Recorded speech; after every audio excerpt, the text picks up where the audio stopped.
All systems go. Clear for liftoff.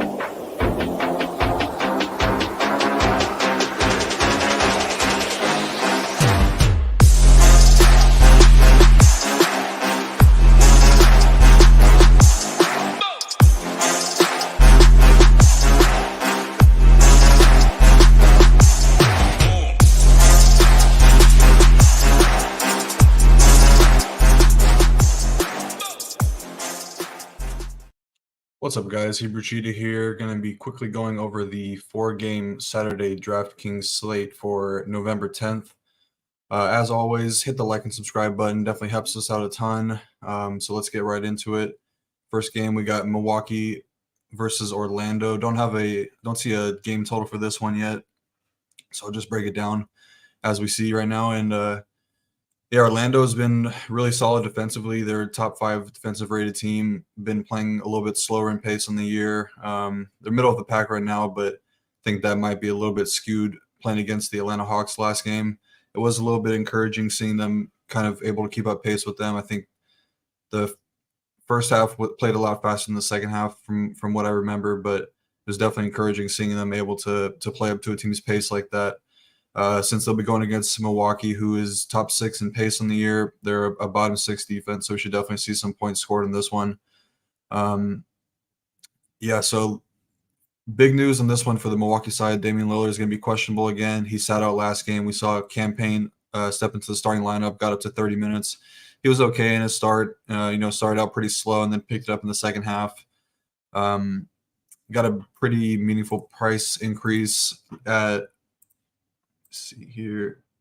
He's up to 4,700 now, so I don't even think that he's really going to be that great of a value if he's starting. With a matchup considered, I think that's a little bit too expensive for me.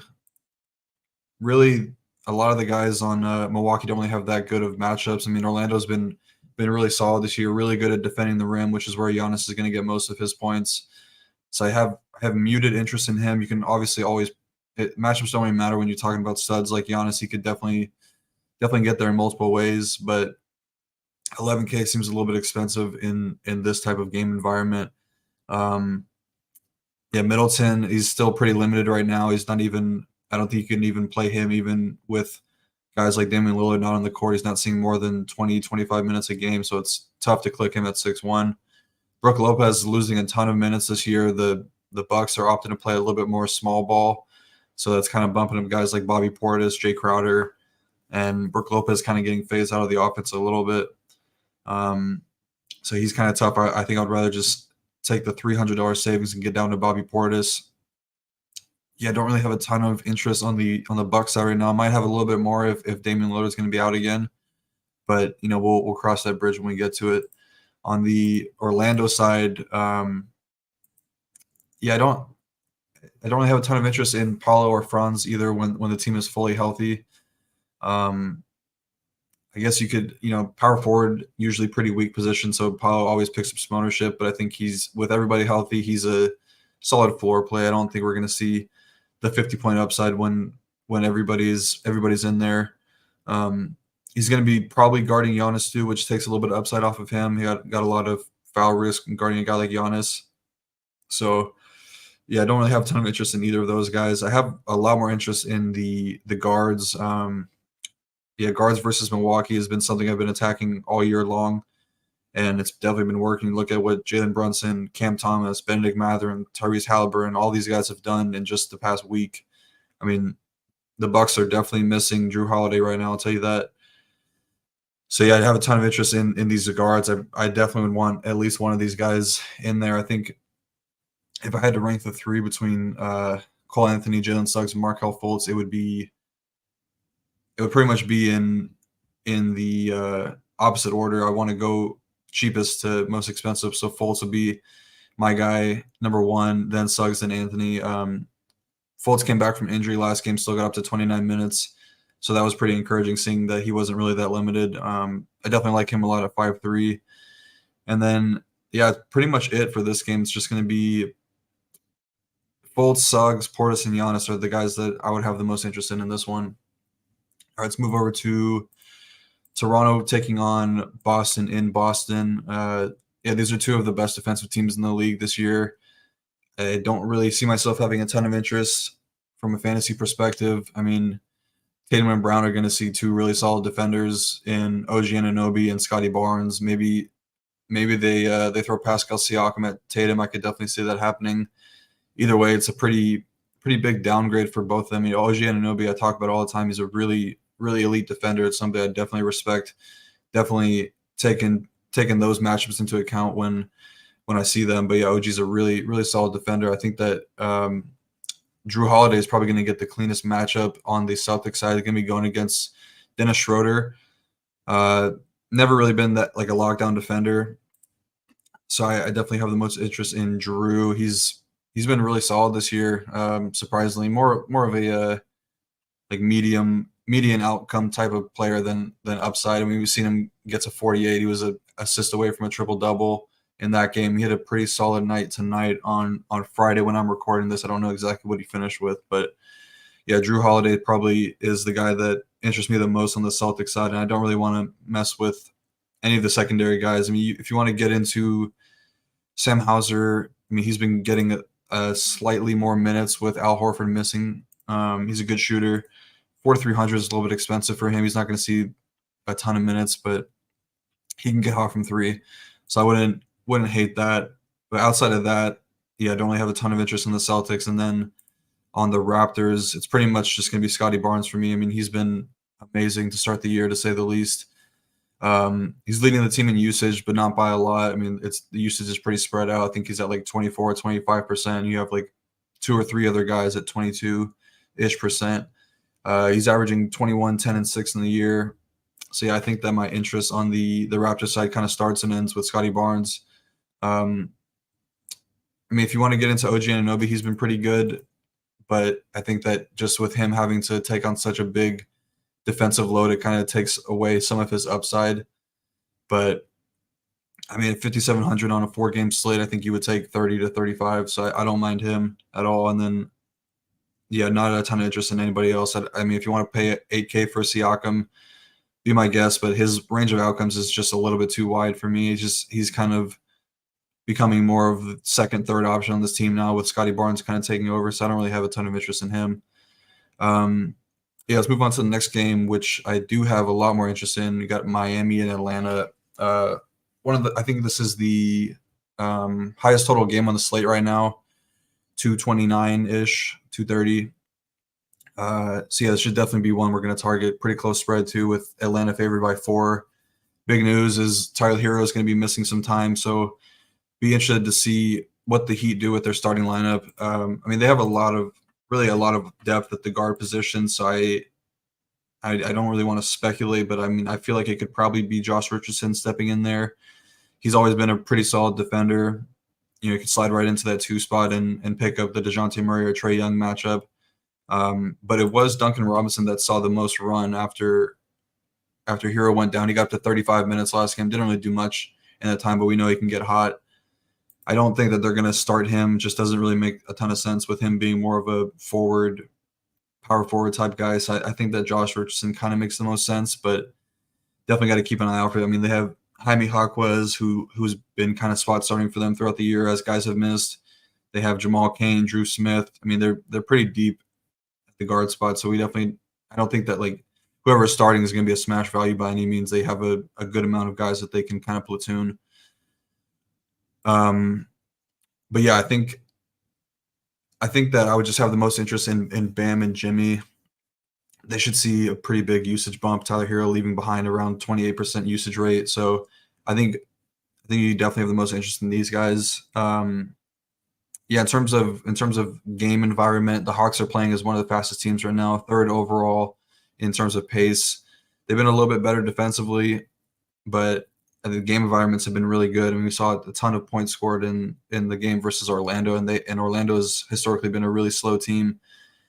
The Heat struggled defensively to start the year, but they are getting a lot better right now. I mean, we know that every single year that Eric Spoelstra is there, they're going to be really, really solid defensively. So I just think that was kind of just them getting off to a rocky start with Jimmy Butler not coming into the league super healthy. So yeah, I think that they're going to be getting better. But I mean, not having Tyler Hero definitely dings them a lot. And when it comes down to how the Heat would like to defend, I mean, they've historically been a team that just wants to take away the rim runs and rim stuff. So they kind of allow teams to beat them by shooting the three. And I think if they go with that same game plan, they could be in a little bit of trouble here. The Hawks have a ton of pretty deadly shooters, starting with Trae Young. I mean, he's going to be getting the Kyle Lowry matchup probably, which, I mean, Kyle Lowry's getting up there in age. He's a solid defender, but yeah, if you tell me Trae Young's going to be bombing from deep, he definitely has the ability to get really high and put. I mean, we just saw him last night or 2 nights, depending on when you're watching this, on Thursday night, put up 65 DraftKings points, shot the ball 15 times from behind the 3-point line, was super aggressive getting to the free throw line, which you love to see. Yeah, Trae Young definitely interests me a lot. He might be one of my favorite spend-ups on the whole slate. And then, yeah, if you're not going to him, you could definitely be interested in DeJounte Murray. He's historically not been a guy that is going to be shooting the ball from behind the 3-point line a ton. Likes to get in that mid-range or get to the basket. But, I mean, last couple of games, he's got up to 7, 9, 9, 5, 5. So, yeah, he's definitely an option, too. I think I usually am more on the DeJounte Murray side of things, but I just think with the matchup and now finally seeing Trae Young kind of gets that upside, I'm a little bit more comfortable getting to Trae. But yeah, I like Jalen Johnson too. Big fan of his game. Hawks are really high on this kid. You know, he's been getting the starts now, seeing pretty good amount of minutes lately. So I definitely like him at 6,200. Yeah, Clint Capella, Onyeka Okongwu. I'm always on the Okongwu side. I just think that he's all around just a better player. The center minutes are pretty much being split down the middle. So if I'm getting a $900 discount on essentially the same player, then I will take the discount every time. But yeah, like I said, the shooter should be in a good spot here. So I have interest in pretty much everyone up and down the Hawks lineup. I think Bogdanovich been a very, very solid value option. He's going to see his upper 20s minutes, going to shoot the ball a ton while he's out there. I think he's probably my favorite secondary guy behind. I might put him ahead of Okongwu and Jalen Johnson, of guys outside of the Trae Young, DeJounte Murray pairing. I just really think this is a solid matchup for him. So I like him. You can go to Saddiq Bey. He's probably going to be the lower owned option of the two. But yeah, range of outcomes has been pretty wide for him. He got only at 7 points, 7.25 DraftKings points last game. Don't really want to be too game log watchy, but I mean, he has another game this year where he got less than double-digit fantasy points, so a little bit less interest in him, more in Bogdan's court. Yeah, really a lot of ways that you can play this Hawks side. I really like it. And then, if I had to make it clear, Miami side, I mean, I really like the matchup for Bam. The Hawks have kind of struggled to stop guys at the rim, scoring at the rim, and that's where Bam's going to get most of his buckets. So he's already been one of the higher usage guys on the team. He's kind of been taking over the alpha spot on this team now. Him and Hero kind of letting Jimmy take the backseat a little bit. So I think I prefer Bam over Jimmy here. But yeah, Jimmy's fine too. So 8,300 is a good price tag for him. Going to see the minutes. Going to see a ton of usage too. But I just think the matchup's a little bit cleaner for Bam, so I prefer him. All right, let's move on to the last game of the night. Cleveland taking on the Golden State Warriors. Yeah, this one's a little bit tough to pick and choose where you want to attack it, because both the teams are pretty sound defensively, middle of the pack in both defensive rating and in terms of pace. Cavs are doing a really good job of running teams off the 3-point line, and we know that the Warriors love to bomb it. Getting Jared Allen back is a very big boost to their interior defense too. So they're kind of making teams beat them more in the mid range. And the Warriors have been one of the best teams at defending the rim all year too, with Kevon Looney, who's a really, really solid defender. So yeah, it's really hard to kind of pick and choose where you want to attack it. I think I don't have a ton of interest in much in this game. I don't really want to pay 9.5 for Donovan Mitchell in a negative matchup. Evan Mobley seems a little bit expensive at 7.5 with everybody healthy. I think that Darius Garland is probably the best point per dollar play on the Cleveland side. Came back from injury. The minutes have been ticking up a little bit. Got up to 36 last game. he's got pretty solid double upside every time he plays with assists. He's the lead ball handler on the team, so I think I like him the most at 6,900. And then everybody else is just way too priced up for everybody being healthy. I don't really want to pay 6.5 for Karis LeVert. Jared Allen's not in a really good spot. I mean, 5,700 is a good price tag for him, but they've been pretty cautious with his limits or with his minutes. If we get a word that his minute restriction has been lifted, then I would have a ton more interest in him, just for the sake that he could get a double pretty easily when he gets the minutes. We've seen him be a guy that will see a pretty heavy workload. So if his minutes limits are lifted, I would definitely like him. But yeah, outside of that, not a ton to love in this game. I'll always keep Steph Curry in the player pool just for the nuclear ceiling. The Cavs are dead last right now in terms of DraftKings points allowed to the point guard position. I assume that's going to even kind of, when the dust settles, it's going to level out a little bit more with them just getting healthier on defense. So I don't really want to look into that too much. But obviously, I mean, Steph Curry could get there any night. It's just a little bit tougher when the team is fully healthy. Chris Paul taking away a lot of usage. You got Klay Thompson, Andrew Wiggins there too. Like, there's just a lot of mouths to feed, and it seems like Steve Kerr is being really cautious with how he's playing Steph right now. I mean, he's really not seeing a ton of minutes, so it's really hard to click that right now. I mean, the Warriors are a team that's going with 10 to sometimes 12-man rotation, so it's tough. I think that the only guy I have interest in on the Warriors side right now would be Draymond at 6K, power forward eligible, which is nice. That position is usually pretty weak, but I mean, even he hasn't seen more than 30 minutes in a game this year. So I don't know. The more I think about it, this game just might be a full cross off. Yeah, just don't see much that I really love here. But yeah, that's going to do it. All 4 games. Like I said in the beginning of the video, make sure you hit the like and subscribe button. Definitely helps us out a ton. And yeah, good luck, everybody. Have a good night.